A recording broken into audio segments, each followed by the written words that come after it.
그리고 이제 이 아주 중요한 문제가 이제 관리 체계지 않습니까? 이륜차의 관리 체계에서 네. 이제 정기 검사에 대한 부분들을 네. 이게 아주 제가 봤을 때는 이 첨예한 약간의 뭐 이권도 뭐 개입될 수 있는 거고요. 이건 정기적으로 검사를 받아야 되는 거니까. 네. 어찌됐든 자격증이라는 부분들, 이제 이륜자동차의 검사라든가 정비라든가 이런 이제 자격증이라는 것들이 먼저 선행된 다음에 이제 관리 체계가 들어가나요? 아니면 뭐 두 개가 동시에? 지금 정비 자격은 바로 지금 저희 내용에도 그렇고 바로 도입하기는 조금 어렵겠다는 생각이 들고요.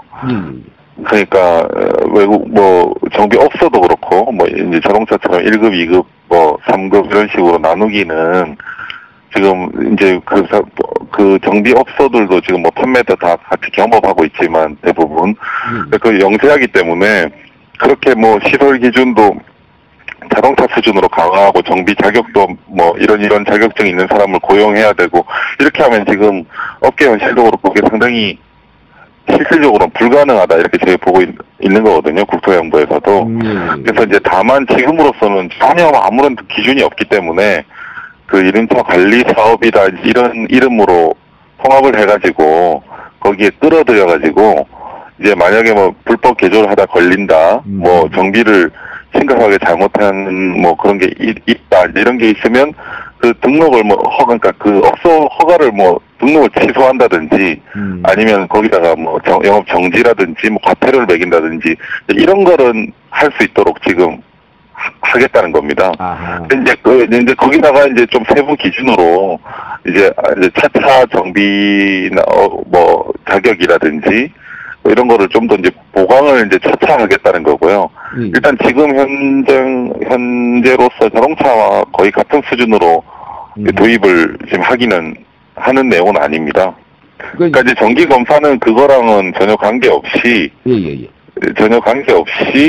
이제 뭐 자동차와 같은 뭐 주기나 이런 건 아니지만 비용은 아니지만 어쨌든 대형 차량을 대상으로 예를 들어 몇 년에 한 번씩 이렇게 받도록 지금 이제 연구를 하는 거죠. 이제 일단 하는 거는 하되 어떻게 구체적으로 이제 뭐 주기를 어떻게 할 건지는 지금 이제 연구를 좀 더 해야 되겠죠.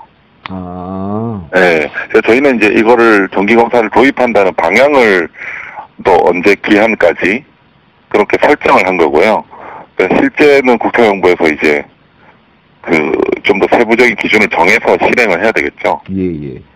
지금 이제 대형이 하게 되면은 대형은 전국에 뭐 신고된 건 4만 몇천 대 정도고 그렇기 때문에 지금 이제 민간 정비업소에서 지금 뭐 자동차 같은 경우에 대행하고 있는 거는 그거를 다 이용하게 할 필요는 없을 것 같거든요. 지금 검사 대수가 작기 때문에.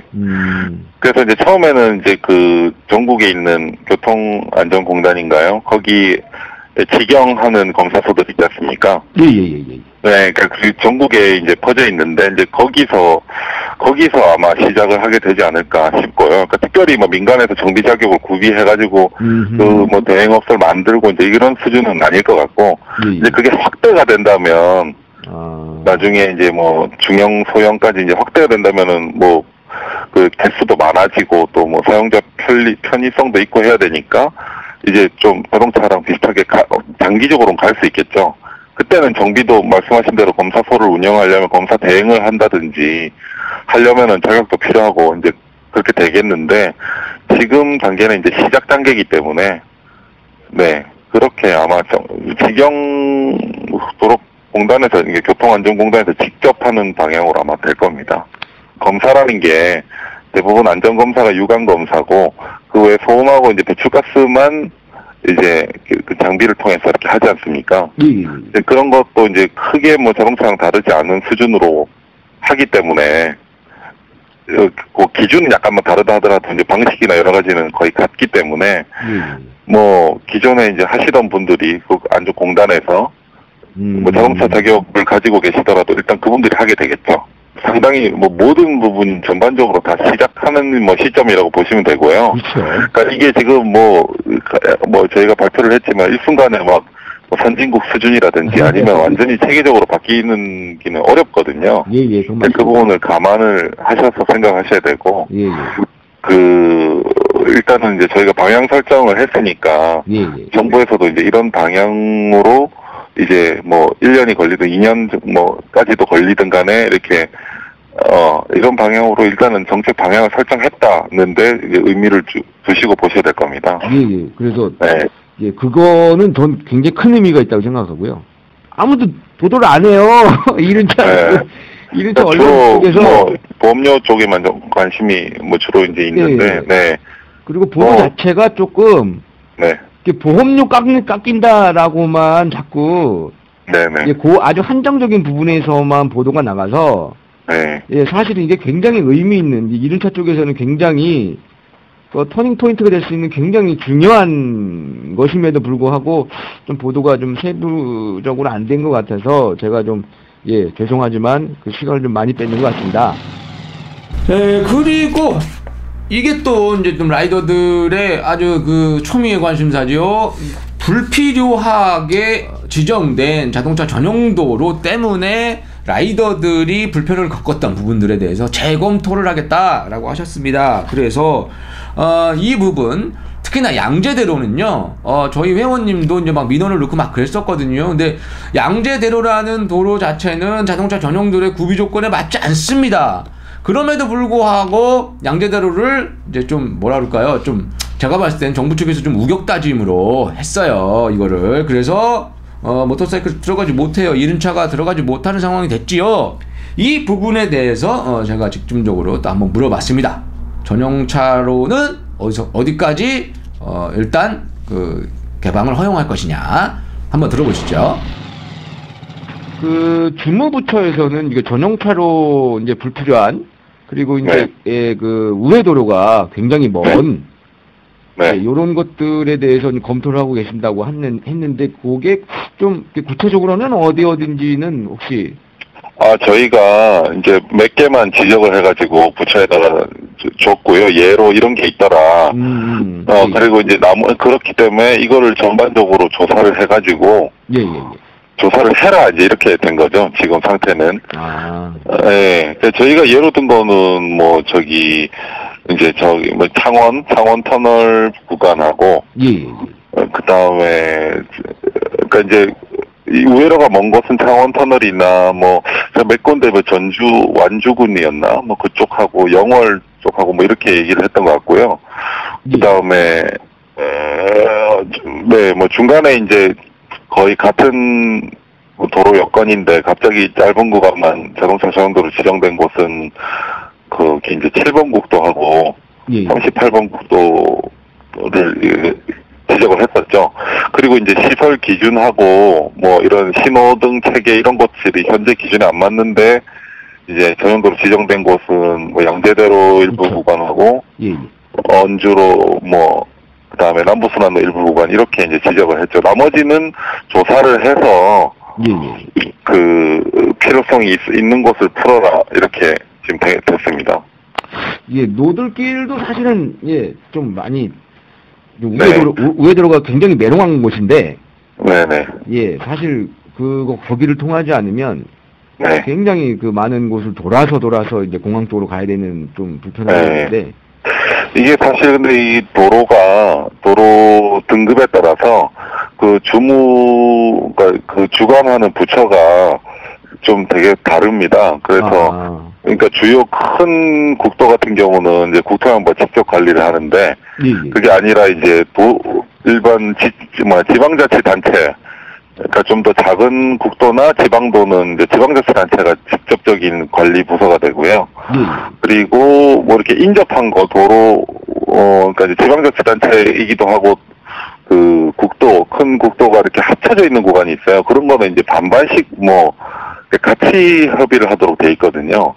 그래서 이게 지정을 뭐 이렇게 하고 또 푸는 게 이렇게 아주 간단한 작업은 아닌 것 같고. 그렇죠. 근데 다만 이제 이 자동차 전용도로 지정을 하는 이제 지정에 관련된 법령이라든지 또 이제 뭐 전반적인 거를 국토양보가 이제 일단은 가지고 있기 때문에 그쪽에다가 이제 지침에 따라서 이제 지정할 때도 기준을 좀 더 뭐 강화하고 그 다음에 이제 그거부터 풀고 하면 지자체도 이제 같이 따라가지 않을까 이렇게 생각을 하고 이제 일단 국토양보를 주간 부처로 이제 저희가 정하고 일단 거기다 얘기를 한 거거든요. 예. 네, 그래서 아마 일단 조사가 이제 선행이 돼야 될 것 같고, 일단 지정할 때는 주변 경찰서하고도 이제 협의를 하도록 돼 있어요, 법상.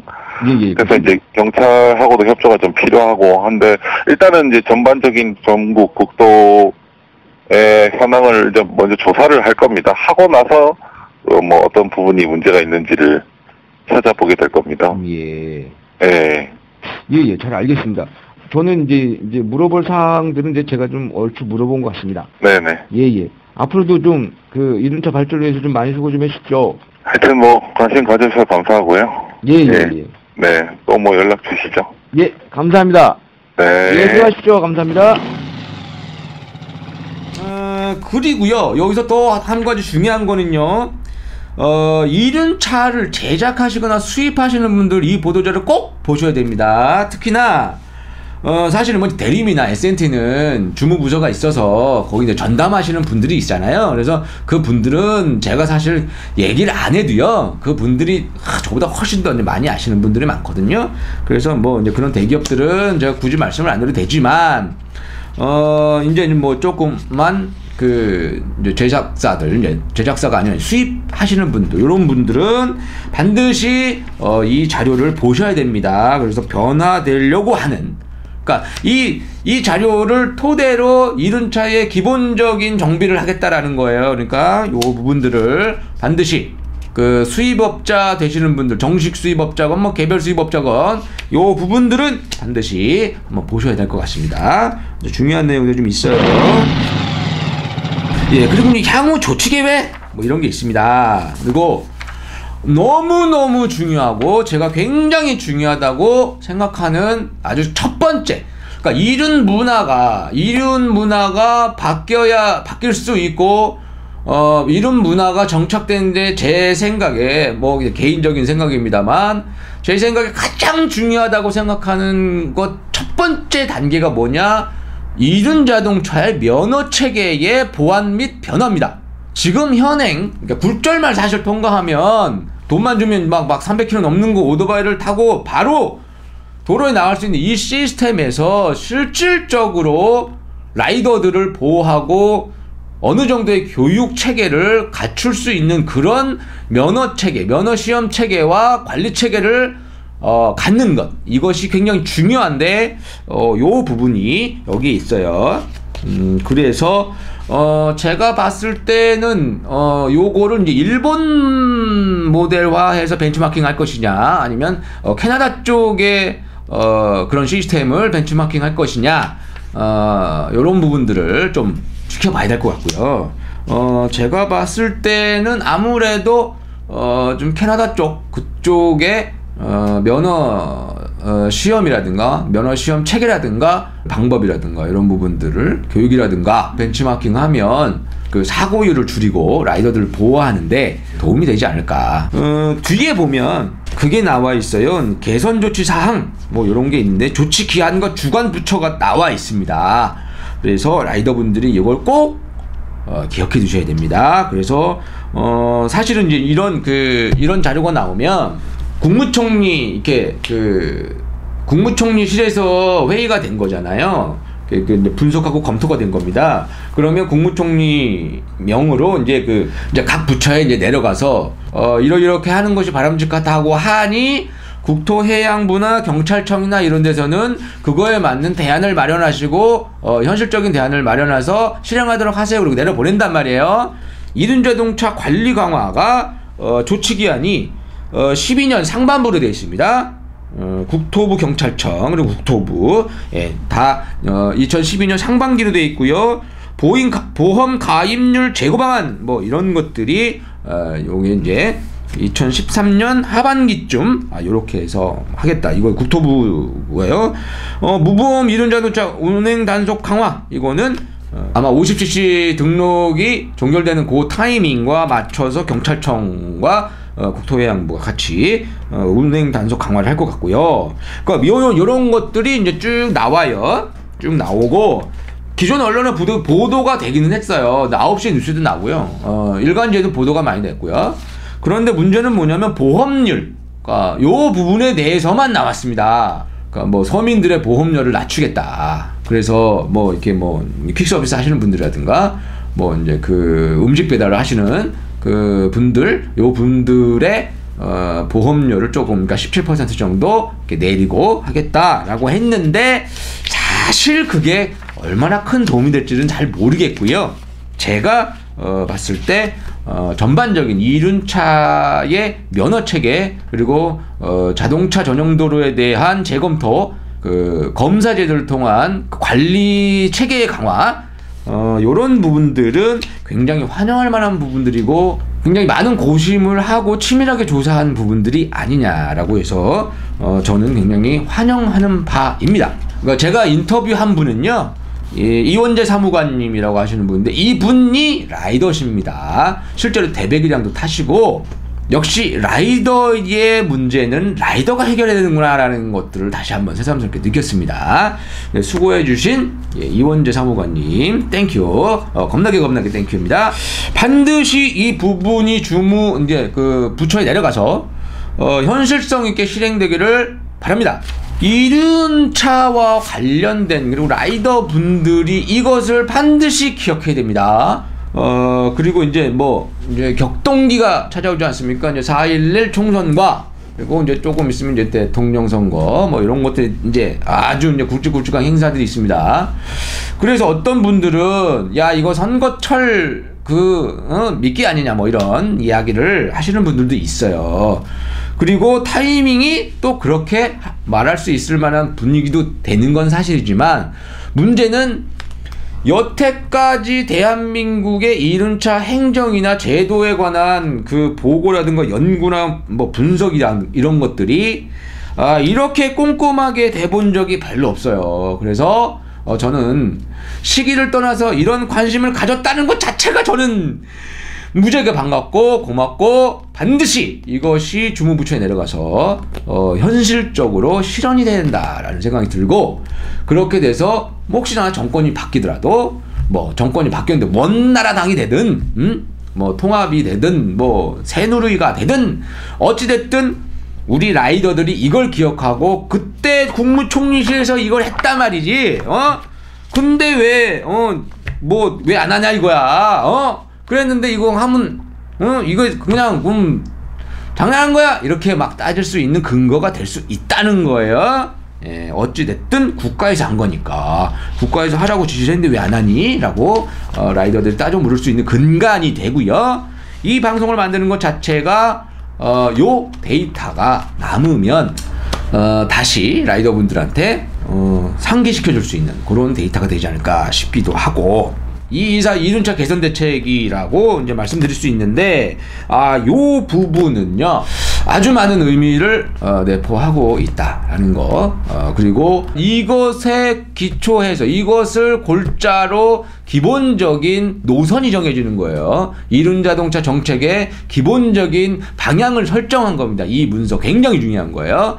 그리고 이걸 기억해놔야 혹시라도 이게 흐지부지 될 때 라이더 분들이 이때 이륜차 개선 대책이 있었는데 그것은 언제 실행되는 거냐라고 다시 한번 상기시켜 줄 수 있는 그런 객관적인 자료가 될 수 있다라고 얘기할 수 있습니다. 요거를 여러분들한테 조금 이제 풀어서 말씀드리려고 이렇게 좀 길어요. 긴데 이 부분들은 본인이 라이딩을 계속 해야 되겠다 라고 했을 때 반드시 기억을 좀 해주시고 매우 중요한 얘기다 라는 거 다시 한번 말씀드리면서 지금까지 모터사이클 저널리스트 전승만이었습니다. 감사합니다.